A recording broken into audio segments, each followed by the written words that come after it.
Muy buenas tardes a todos. Bienvenidos a esta plática que vamos a dar sobre seguridad, la sexta de la serie. El día de hoy tenemos como invitado al maestro Alberto García Carabeo. Maestro García Carabeo tiene una excelente trayectoria, tanto en lo académico como en lo profesional, siendo siempre una persona sumamente dedicada a su trabajo, un verdadero conocedor de la materia y con una carrera bastante exitosa. Hoy se desempeña precisamente como el director de Infraestructura, Telecomunicaciones y Seguridad de la Universidad de las Américas Puebla. Él es el creador de la arquitectura de seguridad que actualmente tiene la universidad. También es el desarrollador del plan de recuperación en caso de desastres de la Universidad de las Américas Puebla. Y el día de hoy va a compartir con nosotros un tema de vanguardia que tiene que ver precisamente con la seguridad en la nueva normalidad. Bienvenido, Alberto. Adelante. Muchas gracias, Fer. Bienvenidos todos. Y bueno, como ya nos platicó bien Fernando, quise tocar un tema que fuera de utilidad sobre todo pues, en nuestros tiempos, ¿no? Y con todas las eventualidades que se han ido presentando durante este confinamiento.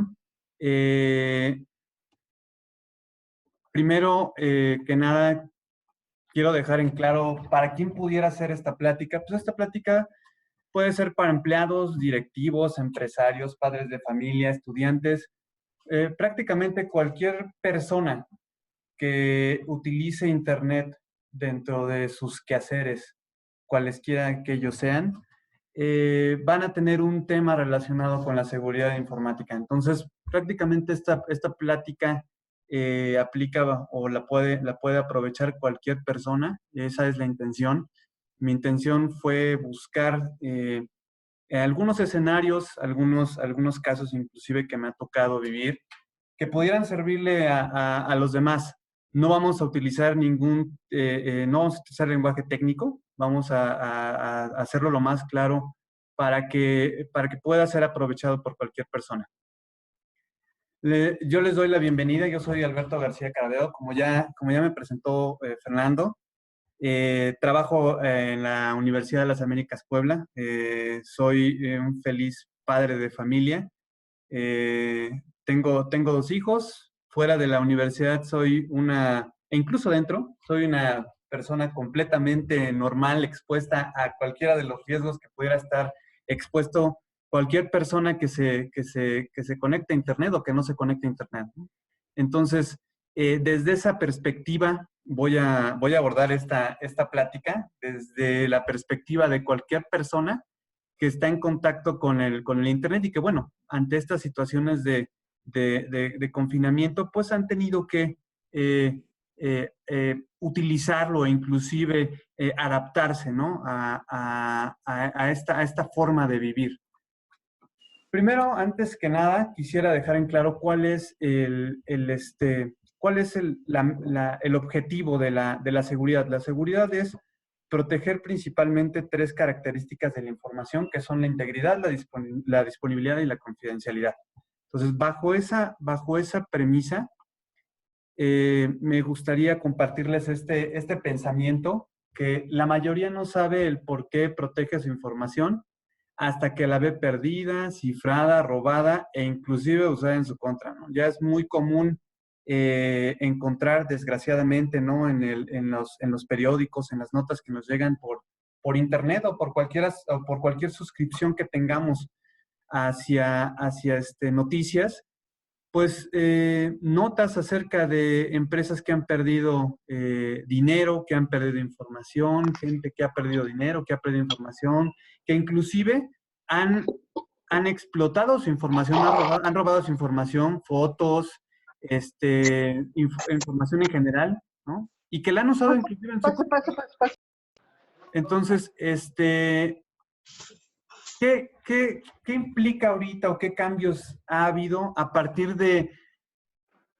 Yo miré un poquito más atrás, no nada más en la nueva normalidad, sino desde la etapa del confinamiento que todavía en muchos estados estamos viviendo. Pues primero, ha implicado una adaptación prácticamente para cualquier persona, ¿no? Y ahí puse una nota, para los que podían, desgraciadamente ha habido empresas sobre todo, que no han podido adaptarse a estos cambios, ¿no? Y que debido a que no han podido adaptarse, pues han sufrido, ¿no? Durante este confinamiento y probablemente sufran durante la nueva normalidad. Pero bueno, ¿cuáles han sido estos cambios, estas adaptaciones? Pues en primer lugar, el trabajo remoto para los que somos empleados, para los que trabajamos en alguna empresa, para los que tenemos desempeñamos algún cargo en alguna empresa, en alguna universidad, etc., ¿no? Como en mi caso, por ejemplo, yo aquí en la universidad. Eh, la educación a distancia, ¿no? Para las personas que son estudiantes. Y de hecho aquí prácticamente hace una adaptación desde las personas que asisten a universidades, pero también para los niños que asisten al kinder, ¿no?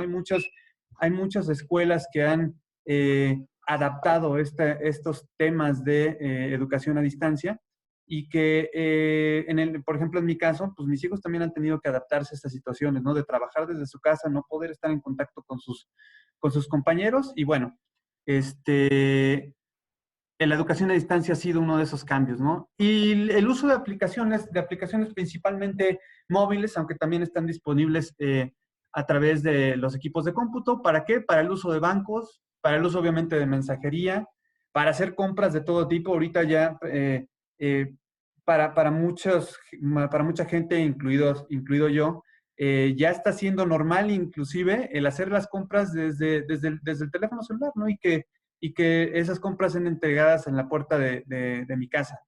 Y obviamente para muchos entretenimiento, ¿no? Ahorita el tema del ocio se pudo haber disparado, ya algunos pasamos por un proceso de adaptación y bueno, nos sentimos mejor todavía ya sin ese entretenimiento, pero bueno, ¿no? También el entretenimiento ha sido uno de esos grandes cambios. Para las empresas y las personas, pues definitivamente ha habido una adopción y una concepción del mundo digital.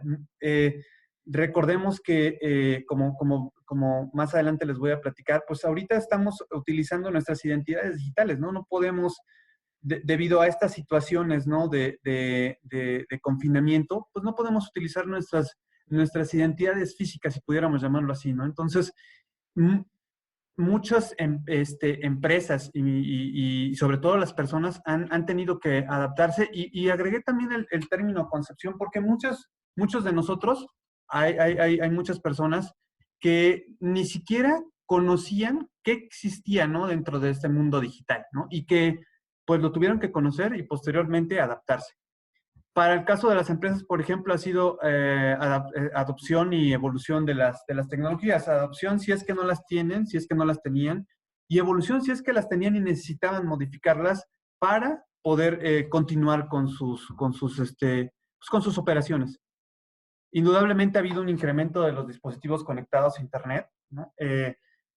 Desde el momento en el cual yo o las familias han tenido que tomar estos cursos en línea y las personas han seguido trabajando a distancia, pues obviamente ha sido, Una cosa es que tengan. ha sido obviamente un factor, ¿no? Para este incremento. Obviamente el incremento del uso de nuestra identidad digital, ¿no? ¿A través de qué? A través de los medios sociales, de las diversas aplicaciones que están disponibles, tanto para dispositivos de escritorio como para teléfonos móviles.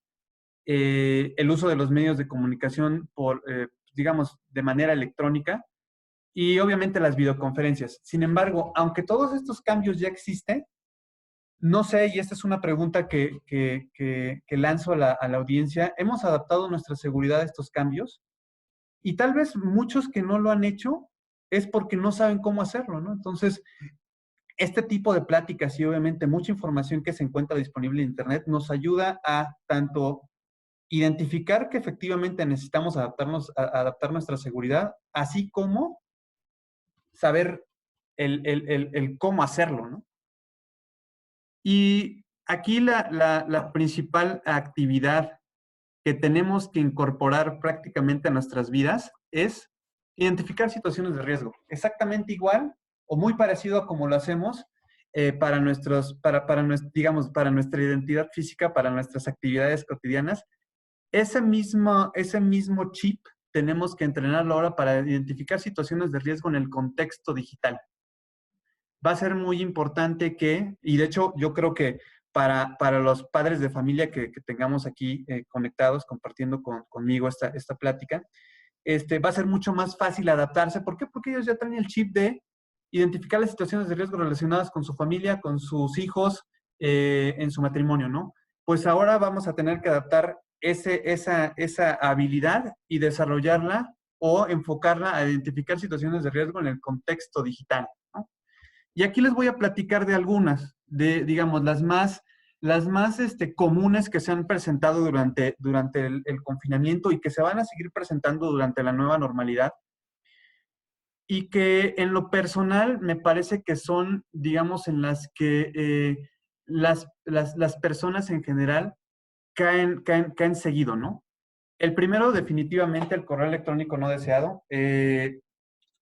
Prácticamente el correo electrónico es una de las herramientas, o no, si no la más utilizada, de las más utilizadas por las organizaciones para, obviamente, comunicarse con sus empleados. Pero también ya los estudiantes, por ejemplo, han ido adoptando o adaptando esta herramienta para las necesidades específicas, por ejemplo, de la educación, ¿no? Ya muchos de nuestros hijos, digo, todavía mis hijos están muy chiquitos, no utilizan todavía el correo electrónico, pero no tardan, ¿no? O ya niños a partir de primaria ya están utilizando el correo electrónico y algunas otras herramientas de colaboración para para estar, vaya, interactuando, ¿no? Tanto con sus profesores como también en algunos momentos con sus compañeros y en nuestro caso para interactuar con nuestras empresas. ¿Qué otras situaciones de riesgo? Pues en las aplicaciones maliciosas y ilegales. Y esas aplicaciones pueden estar presentes tanto en los equipos de cómputo, pero también en los dispositivos móviles, ¿no? Es decir, en mi smartphone, en mi tableta, por ejemplo. Las vulnerabilidades de software y de sistema operativo, este es un tema, yo creo que de los más importantes, visto desde el punto de vista de la administración de seguridad, pero también es desde de los más importantes desde el punto de vista de una persona que nada tiene que ver con cuestiones inclusive de tecnología, ¿no? Que dudaría un poquito. La verdad es que prácticamente ya cualquier persona está relacionada de alguna manera con tecnología. Y la última y la que yo considero más sensible, sobre todo para los mexicanos y para muchos países en Latinoamérica, en el continente americano en general, es la vulnerabilidad en las personas. Y una de las principales vulnerabilidades que tenemos los mexicanos y la gente latina es el exceso de confianza. Tendemos a confiar de más, ¿no? Entonces, bueno, esta es la oportunidad. Si no lo habíamos identificado, bueno, también esta es una vulnerabilidad que nos pudiera afectar en el contexto del entorno digital. Refiriéndome al entorno digital, digamos, al Internet, ¿no? En general y a la interacción con el Internet. ¿Cómo puedo hacer para identificar estas situaciones de riesgo? Y bueno, la pequeña nota aquí es, aprovechamos la experiencia de lo que han vivido quien sea, mis amigos, mis compañeros, yo ahorita que estoy compartiendo como que voy a compartir estas experiencias con ustedes, tratemos de aprovechar la experiencia de la gente que ya ha pasado por estas situaciones y por algunas otras, y bueno, y tratemos de hacerlas propias, ¿no? Finalmente, como mencioné hace un momento, lo importante es que podamos identificar situaciones de riesgo. En el primer caso, el tema del correo no deseado, esta es una nota importante, el 98% del malware en las empresas entra a través del correo electrónico. Entonces, para muchas empresas, la universidad incluida, es uno de los factores o de los mecanismos que más tenemos cuidado, sobre todo por este gran porcentaje digamos, de entrada de código malicioso a cualquier organización, no nada más la universidad, digamos, las organizaciones en general. Y ahora ya no nada más es a las organizaciones, también ya está empezando a hacer un factor notable para que el malware entre a las casas. Recordemos que actualmente en una casa existen muchos dispositivos que pueden ser infectados por malware, no nada más no nada más un teléfono móvil. Un Smart TV se puede infectar, consolas de videojuegos se pueden infectar. Prácticamente cualquier dispositivo que interactúe con Internet, que tenga principalmente procesador y un disco de almacenamiento, puede ser infectado por algún malware. Entonces, bueno, ya no nada más las empresas son sensibles a esta parte del correo electrónico, también empiezan a ser ya las casas, nuestras casas. Obviamente, el conocimiento del negocio y de las personas aumenta la efectividad de este tipo de interacciones. Es decir, que el atacante tenga mayor conocimiento del negocio o de las personas a las cuales se está refiriendo en el caso del correo electrónico, obviamente aumenta la probabilidad de que obtenga éxito. ¿Cuáles son los riesgos, digamos, asociados al al correo no deseado? El robo de contraseñas, el secuestro de información, inclusive el secuestro de un equipo, el equipo completo. Y lo más probable es que nos roben las contraseñas, nos secuestren la información o el equipo y no nos demos cuenta. ¿Cuáles pueden ser algunos ejemplos de esta situación de riesgo? Pues los mensajes adjuntos a los correos electrónicos, ¿no? Los mensajes, los archivos adjuntos a los correos electrónicos. ¿Por qué? Porque un archivo puede ser susceptible de ejecución. Entonces, si yo lo abro, se puede ejecutar algún malware en mi dispositivo, en mi equipo de cómputo. Solicitudes de cambios de contraseña por un supuesto administrador, ¿no? Y de hecho, ese supuesto administrador se puede hacer pasar inclusive como el administrador del correo electrónico. Es decir, si yo tengo un correo en Hotmail y en algún momento yo recibo un correo electrónico que me sugiere de que, oye, ¿sabes qué? Por alguna actualización que tuvimos en la plataforma de Hotmail, te sugerimos actualizar tu contraseña, y te ponen en el campo de la contraseña. Y me refería a Hotmail porque, bueno, yo ya ya estoy llegando casi al cuarto piso, entonces para mí Hotmail fue uno de los correos electrónicos que estuvieron disponibles en mi época. Ya ahorita, bueno, Live, ¿no? Live y Outlook son los correos electrónicos que ahorita están disponibles. Pero bueno, a eso me refiero con los solicitudes de cambio de contraseña. Esta va a ser muy, muy conocida por muchos. Supuestos envíos de factura o notas de compra, cupones de descuento, notas bomba. ¿A qué me refiero con las notas bomba? Son notas, por ejemplo, como de algunas eventualidades que marcan que marcan la fecha o la temporalidad. Por ejemplo, cuando falleció Maradona, oye, ¿sabes qué? Te mando las fotos donde pasó sus últimos días Diego Armando Maradona, ¿no? Y te mandan ahí una liga. Y no, pues en realidad no, sí puede ser que veas las fotos, pero también hay algún malware ahí incluido. ¿Qué otras notas bomba? Pues relacionadas con el COVID, con lo que estamos viviendo actualmente. Y lo demás son las ligas, y otro ejemplo son las ligas que están incrustadas, las ligas, los hipervínculos, las ligas que yo le puedo dar un clic en el correo electrónico y me manda a una página. Esas ligas incrustadas también pueden ser objeto de algún comportamiento malicioso, de alguna instalación maliciosa.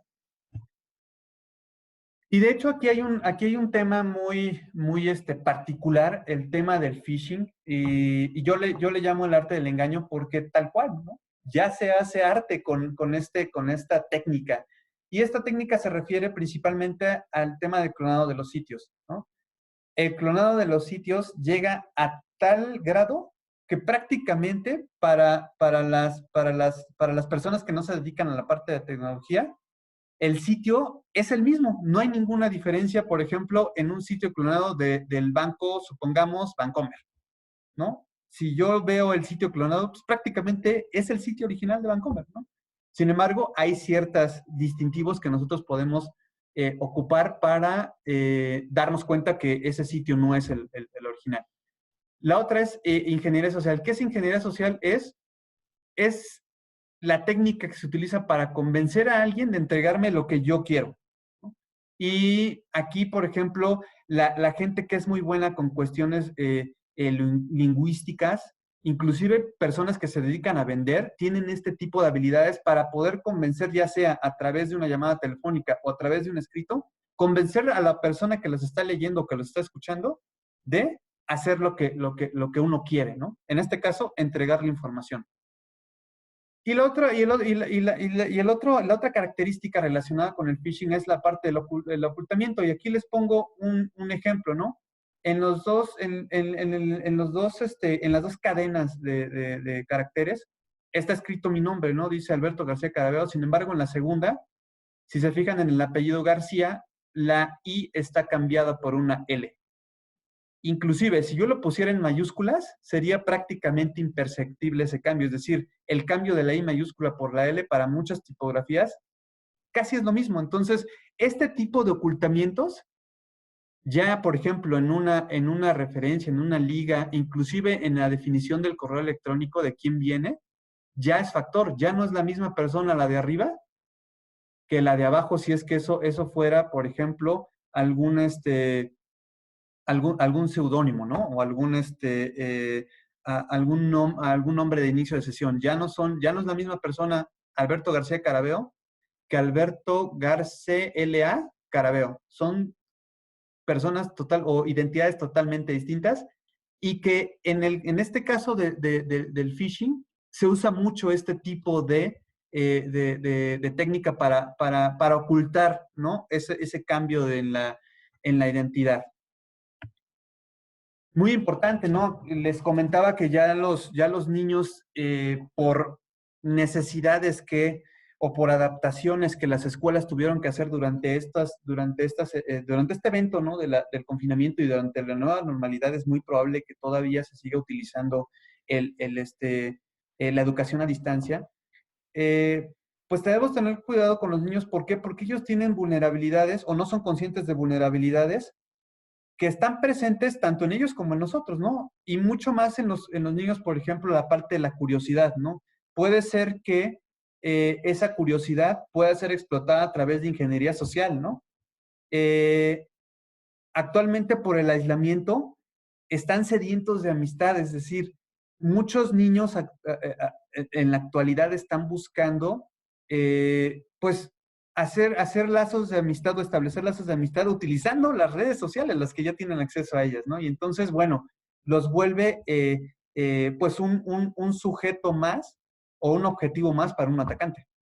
Y otra de las actividades que los vuelve vulnerables es simplemente jugar, ¿no? El tener interacciones con juegos en internet o en una tableta o en un smartphone. Si no tenemos el cuidado, ¿no? De ver qué es lo que estamos instalando, pues eventualmente nos pudiera comprometer ese dispositivo, la información que recibe en ese dispositivo. Y en el caso, por ejemplo, de que yo como papá le preste a mi hijo mi dispositivo móvil, y peor aún, si en ese dispositivo yo eh, desempeño tareas relacionadas con mi empresa y sin querer o sin darse cuenta mi hijo instala un juego que viene con un malware, pues está de cierta manera comprometiendo la información del papá, ¿no? Y del empleado.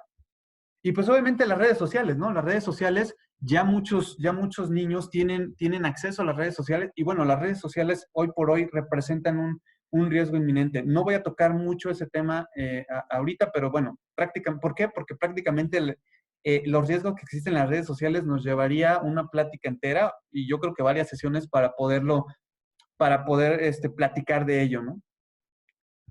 Les voy a exponer un caso real. Un caso real este ejemplo es de un aviso que me llega a través de un correo electrónico. Ese aviso puede ser el aviso de que tengo un mensaje a través de un servicio de mensajería, el aviso de que el paquete que yo compré a través de Amazon supuestamente ya salió y me está siendo enviado.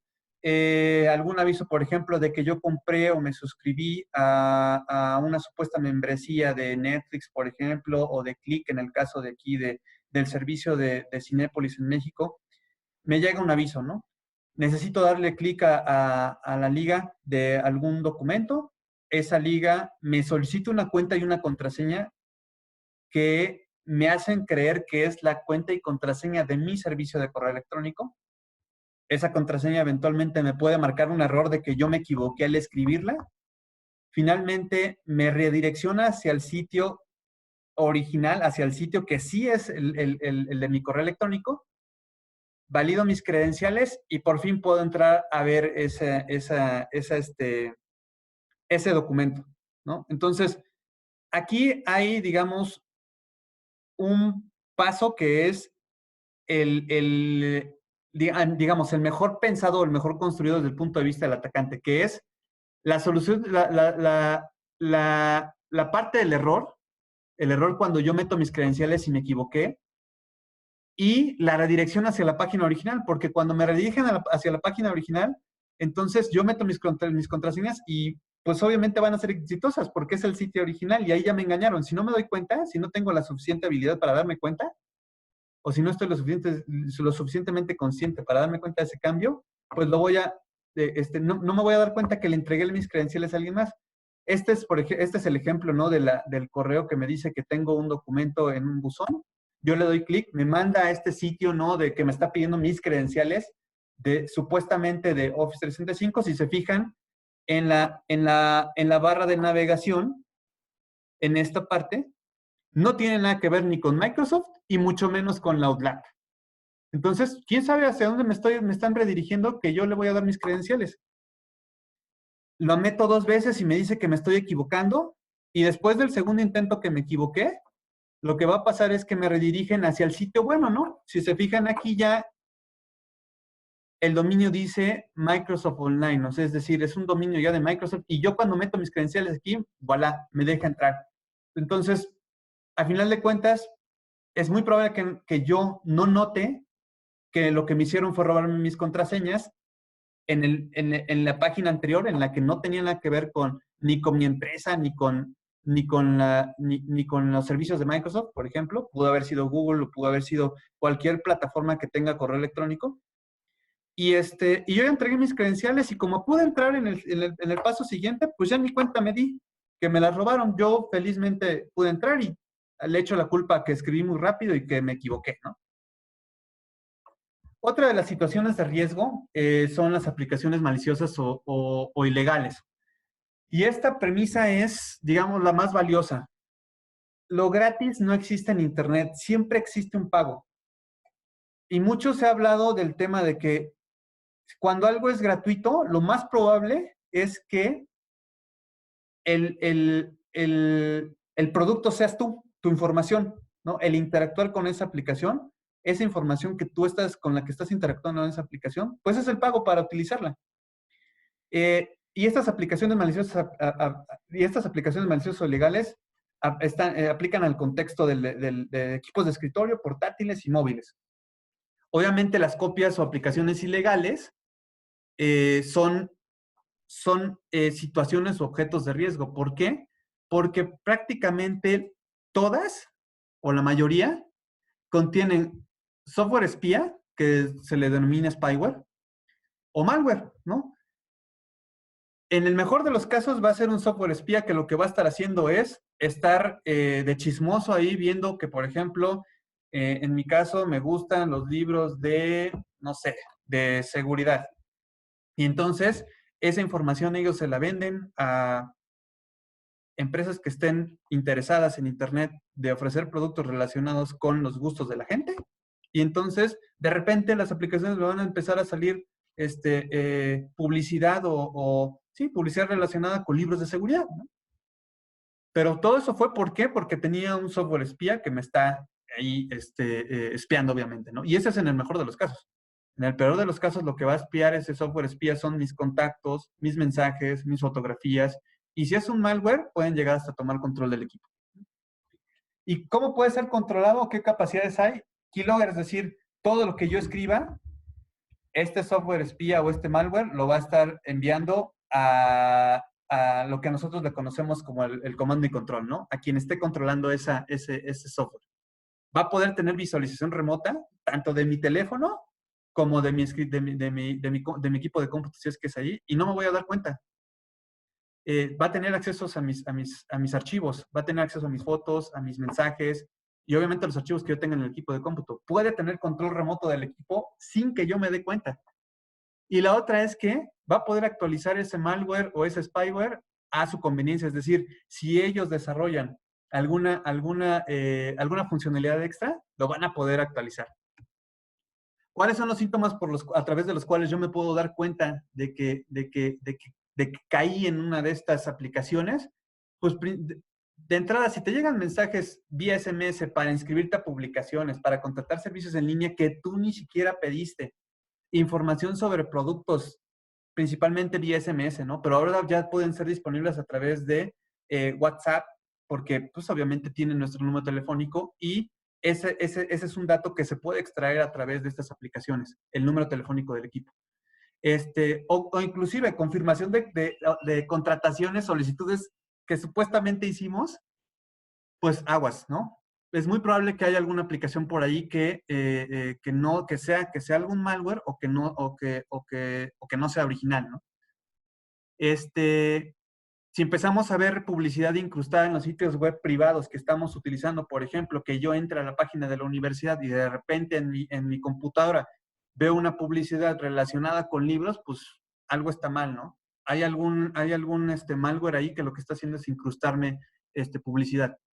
O el uso excesivo de recursos, es decir, que mi teléfono o que mi equipo de cómputo estén lentos, o por ejemplo que de repente yo no he utilizado el servicio de 3G de mi equipo, de 4G de mi equipo, y de repente me bloqueen y yo hablo, hoy sabes qué es que te tuvimos que bloquear porque ya excediste el uso de tus datos, ¿no? O sabes que ya no puedes mandar mensajes porque ya excediste tu cuota de mensajes, ¿no? Y sabes qué, pues yo no he hecho ningún mensaje, es muy probable que haya ahí alguna aplicación ilegal o alguna aplicación maliciosa. Las vulnerabilidades, ¿no? Las vulnerabilidades es una debilidad que existe en el hardware, el software o en las personas que permite alguna violación de la seguridad.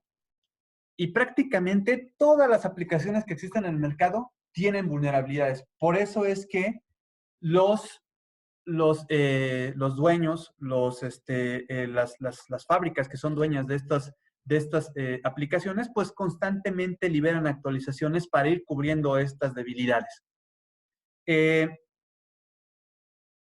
Cuando estos riesgos son críticos, cuando estas debilidades son muy críticas, las vulnerabilidades pueden permitir controles completos de los dispositivos, acceso a la información, ejecución de tareas dentro de los equipos de cómputo de los dispositivos. Por ejemplo, en el caso de los dispositivos móviles, pueden llegar inclusive a tomar fotos, porque es una de las tareas que están disponibles en un teléfono móvil. Y todo esto sin que el usuario se dé cuenta. Es decir, la gente que ya logró dispersar algún malware puede tomar una foto del equipo infectado, de la persona que está enfrente, y puede utilizar la cámara delantera o la trasera, y tú no vas a escuchar el clic, o no vas a escuchar, o no vas a distinguir en qué momento se tomó esa fotografía, ¿no? Hasta ese grado llega.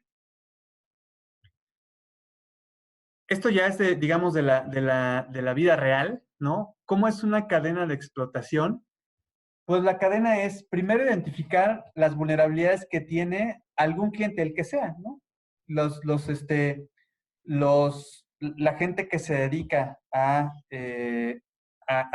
este tipo de prácticas, es decir, los hackers, lo que hacen es estar identificando vulnerabilidades en cualquier parte, ¿no?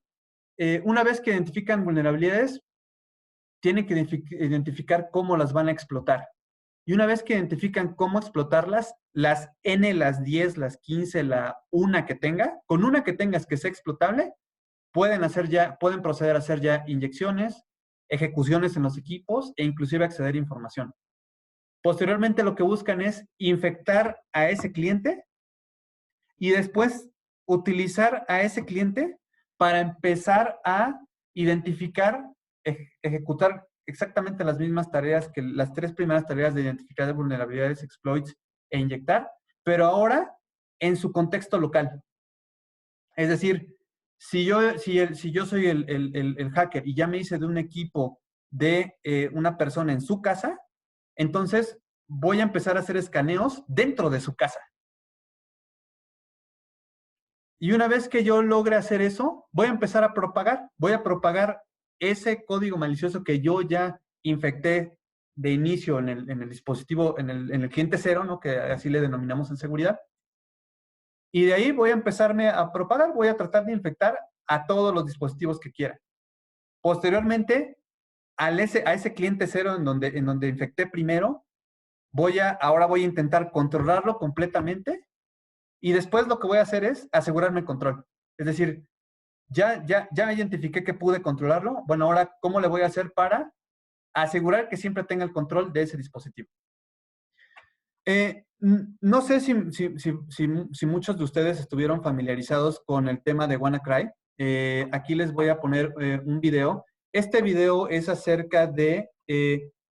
y aquí lo que quiero dejar en claro, lo que quiero ejemplificar, es qué tan rápido se puede esparcir un virus. Fíjense, ese es el día 1 y van a empezar a aparecer puntos. Esos puntos son ciudades.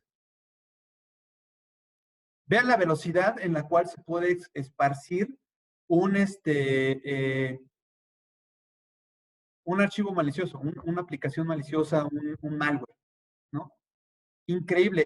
Prácticamente en 3 días, en 4 días, se van a lograr más de 1,500, 1,600, no dejé todo el video, pero bueno, alrededor de 1,600 ciudades infectadas, es decir, ya urbes completas que tienen varios dispositivos infectados. Y toda esta propagación fue por una vulnerabilidad presente en las máquinas Windows, prácticamente en todas las versiones de Windows, desde Windows 7 hasta Windows 10 e incluidos los sistemas operativos para servers, ¿no? Que en este caso serían desde Windows Server 2000 hasta Windows Server 2016 también estuvo presente. Entonces, con esto lo que yo les quiero dejar en claro es qué tan rápido se puede esparcir un malware y por qué debemos de ser muy buenos para identificar situaciones de riesgo. Finalmente, las vulnerabilidades en las personas, pues obviamente, como lo puse aquí, como les puse hace un momento, están basadas en las relaciones de confianza, ¿no? Y durante la pandemia, durante esta eventualidad que nos tocó vivir, pues incrementamos el uso de esa identidad digital. Es decir, ahorita, aunque yo digo ahorita porque ven mi imagen, pero si yo la tuviera la cámara cerrada, no tendrían forma de saber que efectivamente la persona que está hablando es Alberto García Caraveo, ¿no? Entonces, ¿cómo podemos ir abordando ese tema de confiar en la identidad digital, ¿no? Y bueno, es un hecho que las personas somos la principal vulnerabilidad o la primera vulnerabilidad, y de hecho, aquí es donde viene un poco el cambio del chip.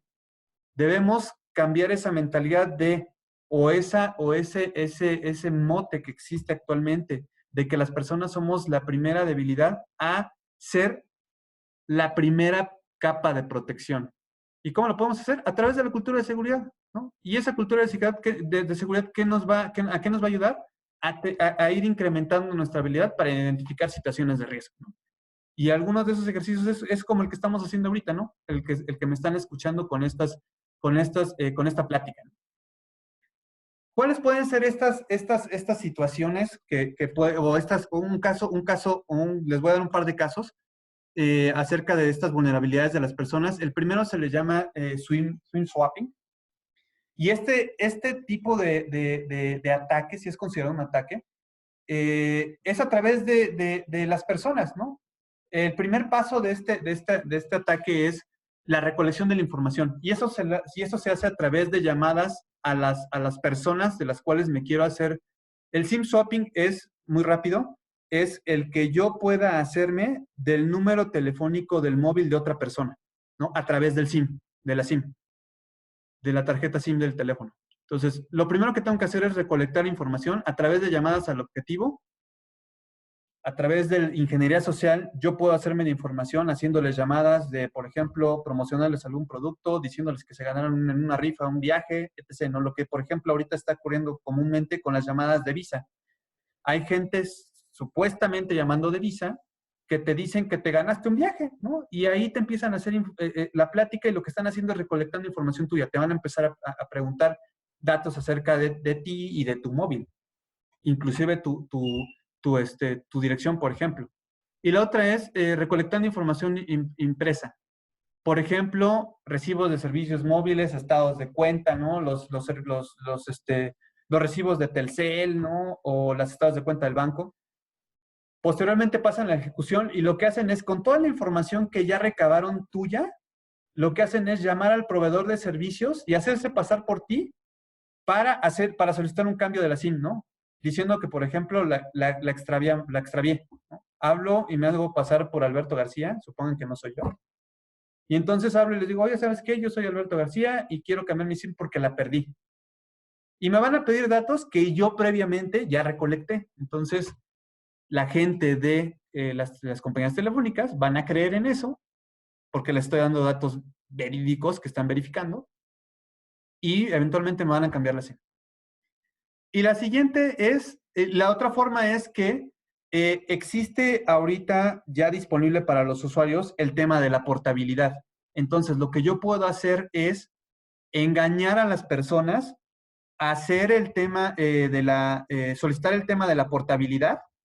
Y lo que pasa con la portabilidad es que al dueño le va a llegar una clave que pueda utilizar cualquier empresa, compañía celular, para cambiarlo de empresa y así efectuar ese cambio en el número telefónico y en la SIM, ¿no? Entonces, lo que hacen es, una vez que ya ejecutaron ese proceso de portabilidad, marcan al dueño del número y se hacen pasar por soporte técnico, ¿no? Y le dicen, oye, ¿sabes qué? Estamos viendo que estás experimentando fallas, aunque no existan esas fallas. ¿Y sabes qué? Te mandamos un mensaje a tu móvil en donde se te manda una contraseña, por favor, no las puedes facilitar para terminar con el servicio, ¿no? Y lo que estamos haciendo es darles el permiso de que puedan cambiar ese número de compañía celular. Y con eso ya les dimos pues, prácticamente nuestro número. ¿Y cuáles son los síntomas? Pues de repente el equipo que yo tengo, el equipo del usuario original, del dueño de la línea, se queda sin línea. ¿Por qué? Pues porque ya la SIM, ya la movieron, ¿no? Ya no es esa la SIM original, sino es ya sea el reemplazo o el tema de la portabilidad. ¿Cuáles son los riesgos? Existen muchos, pero aquí les pongo los más importantes. Varios servicios bancarios están amarrados al número telefónico. Entonces, en el momento en el que yo ya cambié mi SIM, pues prácticamente ya le di acceso o parte del acceso a mi banca en línea. La siguiente es, por ejemplo, hay mucha gente que utiliza servicios de contraseña, se llaman de multifactor o de doble factor, para que se envíen a los números telefónicos. Entonces, en el momento en el que me quitaron mi número, pues todas esas contraseñas le van a estar, o todos esos mensajes que llevan contraseñas le van a estar llegando a la persona que me robó o me clonó esa SIM, ¿no? Entonces, es bien importante, ¿no? El tema de ser muy cautelosos. Y bueno, la última es de las redes inalámbricas. ¿Por qué? Porque ahorita es el método preferido de conexión, ¿no? Aquí el principal tema es que no sabemos a qué nos estamos conectando, ¿no? En el mejor de los casos, estoy conectándome a mi casa o pienso que me estoy conectando al Wi-Fi de mi casa y sé que me estoy conectando a un equipo que me dejó Telmex o mi proveedor ahí en mi casa, ¿no? Este es uno de los principales objetivos de los atacantes. ¿Por qué? Porque si se hacen de la conexión directa, pues prácticamente ya tienen tus datos, ¿no? Pasando por sus equipos de cómputo. Hay que tener mucho cuidado con los servicios gratuitos, sobre todo en los cafés, en los aeropuertos. Tengan mucho cuidado. Yo, en lo personal, no recomiendo hacer uso de esas redes para pues para el consumo en general, ¿no? Mucho menos si estoy consultando datos que pueden ser sensibles. Hay un par de protocolos que se utilizan para protección, ese sí es técnico, los utilizan los puntos de acceso actualmente. No, estos dos no se deben de utilizar, son débiles, web y WPS se pueden craquear prácticamente en 5 minutos, ¿no? Y bueno, este es uno de los errores comunes. Los routadores inalámbricos, yo podría asegurar que la mayoría de las personas en sus casas no han cambiado las contraseñas de administración, vienen las de default. Entonces, Si yo me hago del acceso a ese equipo, pues prácticamente ya le di lo que le llaman las joyas de la corona, ¿no? Al atacante. Y esta es más o menos la forma en la cual se ataca, por ejemplo, el Wi-Fi de una casa, ¿no? Yo estoy en mi equipo, en mi casa, sentado en la sala de mi casa, que es su casa. Me conecto al Wi-Fi de mi casa, que se llama Wi-Fi mi casa, ¿no? El atacante empieza a atacar a mi access point de tal manera que me lo deja inservible. Él me clona un punto de acceso, es decir, pone disponible una red que se llama exactamente igual, que se llama Wi-Fi mi casa. Yo no noto que la red inalámbrica de mi casa ya no está funcionando y entonces mi máquina automáticamente, si es que la tengo así, va a identificar un nombre igual y se va a conectar a ese. Pero, sorpresa, ese ya no es mi equipo, no es el equipo de mi casa, es un equipo del atacante.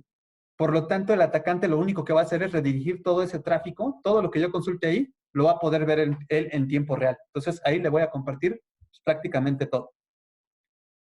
Para finalizar, les voy a dar unas conclusiones que son recomendaciones, ¿no? En el caso del correo electrónico, revisemos cuáles son las páginas a las que les damos clic.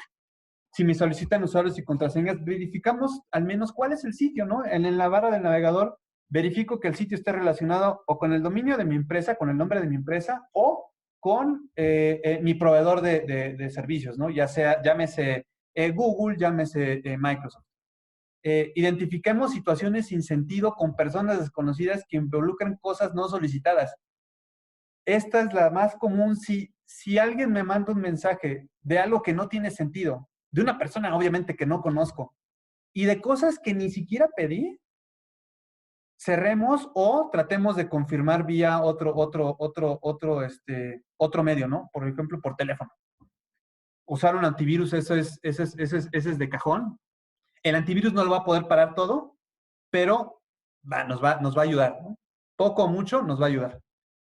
Y ya hay aplicaciones que nos ayudan a desplegar cuál es la reputación de las páginas. Es sano. Hay varias aplicaciones en el mercado gratuitas. Avast tiene una, McAfee tiene otra, que sirve para medir antes de que yo le dé clic a una liga o a una liga de una búsqueda, ya me dice cuál es la reputación de ese sitio.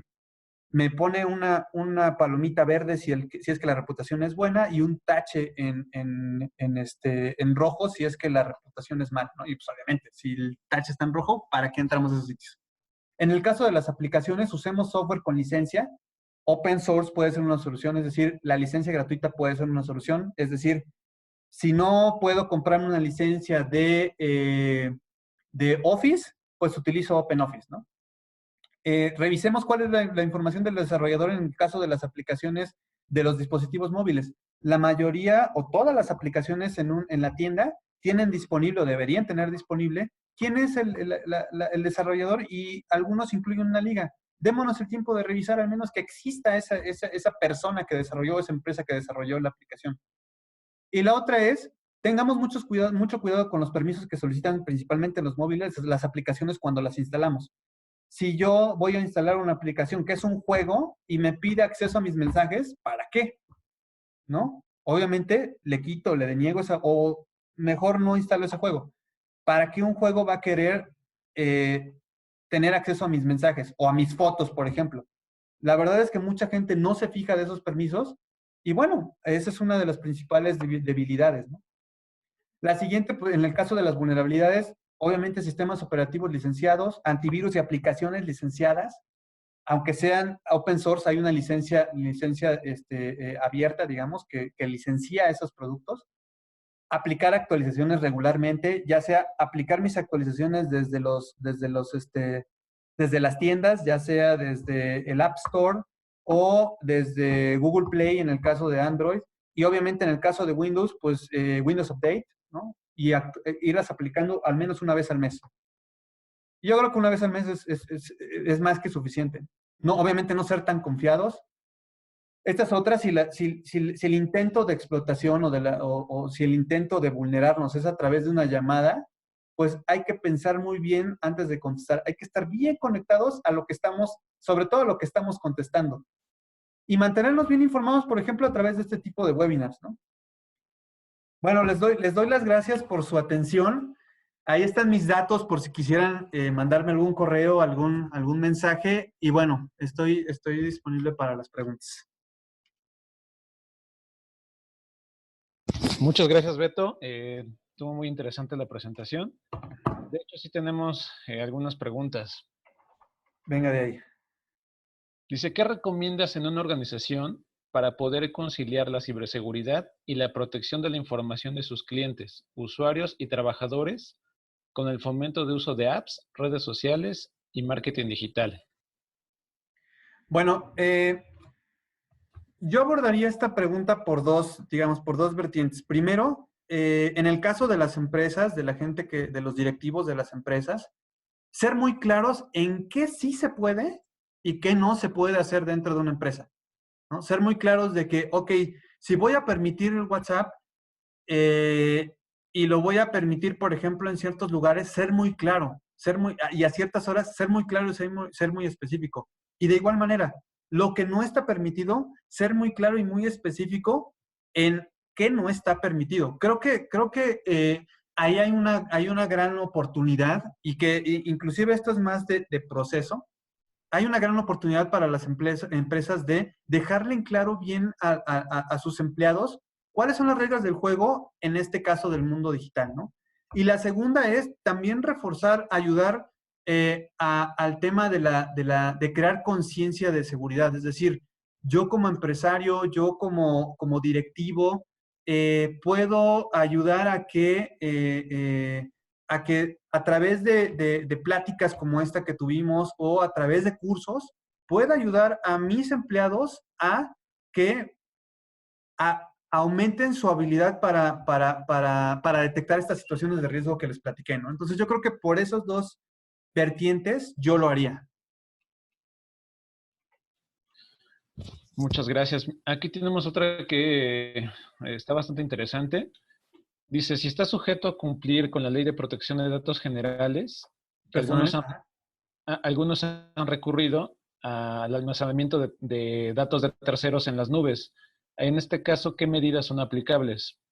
Y también ahí mismo, que por ejemplo, ha aumentado mucho que las personas están alojando sus sitios web en servidores no propios, como Wix y otro tipo de servicios que están en Internet.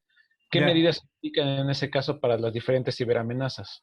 Ya, mira, para empezar en este dato, en este contexto de la ley de protección, en la ley federal de protección de datos personales o de datos de imposición de particulares, es muy específica la ley que primero la responsabilidad es de quien solicita el dato, ¿no? Entonces, quien es responsable de, digamos, asegurar el dato es la persona o la empresa que lo está solicitando, ¿no? Y obviamente, bueno, ahí vienen varias cuestiones acerca del consentimiento de la persona para entregar sus datos y los derechos ARCO, ¿no? Pero bueno, ¿cuáles serían las medidas que debería aplicar una empresa que está manejando datos de tercero, inclusive en las nubes?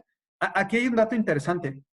La nube o los servicios de nube en cualquiera de sus modalidades, voy a ser un poquito más técnico, es decir, en las modalidades de plataforma como servicio, infraestructura como servicio o software como servicio, la propia nube no es responsable de la protección del dato per se. Pueden ser responsables hasta cierto punto de la protección de la infraestructura, de la plataforma o del software que están ofreciendo, más no de los datos. Ahí el administrador, nuevamente, la empresa que solicita el dato es la responsable de asegurar el dato. O sea, ahora, ¿cómo se puede hacer? Existen muchas técnicas. Los datos, para empezar, se pueden cifrar ya sea en reposo o en movimiento, es decir, tener el dato cifrado almacenado como medida de protección y tener el dato cifrado cuando esta información se encuentre moviéndose, ya sea entre mi nube y el dispositivo móvil o mi centro de datos en mi empresa y el dispositivo móvil, mi centro de datos y los equipos de cómputo, ¿no? Eso es lo primero. Y obviamente hay una gran variedad, ¿no? De otras recomendaciones, por ejemplo, el tema de los respaldos, la parte del monitoreo va a ser indispensable, ¿no? Sobre todo para el tema de, por ejemplo, de no repudio, en donde algunas instituciones financieras, principalmente seguros y bancos, aplican, ¿no? ellos tienen que ofrecer controles donde estén seguros de que las personas hicieron cierta transacción, ¿no? Y la otra también muy importante, ya ahorita, digamos, para complementar, en el caso de la Ley de Protección de Datos Personales o de posesión de particulares, es el tema que tiene que ver con el ejercicio de los derechos ARCO. Yo debo tener la capacidad de poder identificar los datos y distinguirlos por persona para que en el momento de que alguien me haga ejercicio de sus derechos ARCO, yo pueda llegar a ubicarla y a poder borrarla y obviamente también a poder entregar una prueba de esas operaciones que hice, ¿no? Porque prácticamente eso es a lo que se refieren los derechos ARCO. Ok, tenemos otra más que dice, soy una persona mayor. En mi caso me preocupa comprar en línea. ¿En qué debería fijarme para poder confiar y poner los datos de mi tarjeta? Pues de entrada yo confiaré, por ejemplo, ya en soluciones o en aplicaciones, digamos, ya probadas, que su seguridad ha sido probada. El tema de un Amazon, por ejemplo, el tema de un, no sé, Linio, tal vez. Hay varias, por ejemplo, un Walmart. Y obviamente, cuando yo esté descargando en el caso de un móvil la aplicación de la tienda, pues fijarme que efectivamente las estoy bajando la original. ¿Y cómo le voy a hacer? Pues nada más tengo que fijarme por quién está desarrollado. Ya debe decir Amazon o Walmart o Linio, por ejemplo, ¿no? Y la otra es que también puedo utilizar servicios terceros. Creo que para gente que está, digamos, adoptando la tecnología, adoptando este mundo digital del que hablaba, puede ser un poquito más complicado, pero hay plataformas de terceros que se pueden utilizar como intermediarios. Me refiero, por ejemplo, a PayPal. PayPal es una plataforma de paga, Mercado Pago también es otra, en la cual hay algunos sistemas, o más bien aplicaciones, que para el pago pueden interactuar con esas plataformas como intermediarias, ¿no? Entonces ahí no le estoy entregando mis datos bancarios directamente a la aplicación, las tiene Mercado Pago. Entonces, quien hace ese intermedio es Mercado Pago y entonces ya, por ejemplo, un Amazon, un Linio, creo que el Linio también, Privalia, creo que también es otro de los servicios en donde se puede comprar en línea, también tienen esas interacciones y entonces a Privalia ya no le di mis datos de mi banco. Lo que hice fue permitir que interactuara a través de PayPal, por ejemplo, y quien conoce mis datos es PayPal. La otra es que, por ejemplo, ya hay aplicaciones como Bancomer. Yo soy usuario de Bancomer, soy de Bancomer. Y ellos tienen un servicio muy interesante en donde te generan lo mismo, una identidad digital de tu tarjeta, en donde, por ejemplo, el dato importante en las tarjetas y el que nunca, bajo ninguna circunstancia, se tiene que compartir, es el CBB. El dígito de identificación único, ese no lo tienes que compartir bajo ninguna circunstancia, es más, ni por teléfono aunque vayas a pagar. Para eso, mejor lo que puedes hacer es utilizar esa tarjeta digital. ¿Por qué? Porque en esa tarjeta digital el CBB cambia cada minuto o cada 5 minutos, no recuerdo bien. Pero ese hecho de que esté cambiando me asegura de que si yo suelto ese CBB, ya no va a ser útil después de 1 minuto a 5 minutos. Otra pregunta más. Realizar la seguridad, ¿qué recomiendas más? ¿Realizar la seguridad de sistemas informáticos por medio de empleados internos o la contratación de empresas externas que estén especializadas en el ámbito de la seguridad de la información? Mira, aquí cualquiera de los dos, ¿no? Mientras ello no nos represente un sobregasto dado las modificaciones actuales del SAT, ¿no? Y bueno, los nuevos impuestos que ello implica, prácticamente te diría, las dos son buenas. Y de hecho creo que la decisión se debe tomar desde la perspectiva de si yo en mi empresa cuento con el equipo especializado capaz de poder brindarme esas protecciones, adelante, lo hago con recurso propio. Si no la tengo y no me interesa tenerlo, ¿por qué? Porque primero no soy una empresa que desarrolla servicios de seguridad o de TI y me quiero dedicar a mi negocio, pues entonces lo puedo contratar. Y la verdad es que existen muchísimas empresas que tienen personal altamente calificado y especializado en cuestiones de seguridad, ¿no? Entonces, las dos pueden ser válidas. Más bien yo creo que aquí la decisión debe ser tomada desde la perspectiva de si yo cuento con la capacidad en mi empresa de poderlo hacer. Y si no puedo, pues entonces pudiera recurrir a una empresa que pudiera hacerlo por mí. Ok, Beto, yo creo que una pregunta más. ¿De Eh, acuerdo? Dice, ¿existe alguna aplicación que pueda proteger tus equipos se refiere a que no sean proporcionados por tu proveedor de servicios de Internet para que no se puedan conectar a tu red? La respuesta es sí, y existen, obviamente, como en la viña del Señor, de todos colores y de todos sabores, ¿no?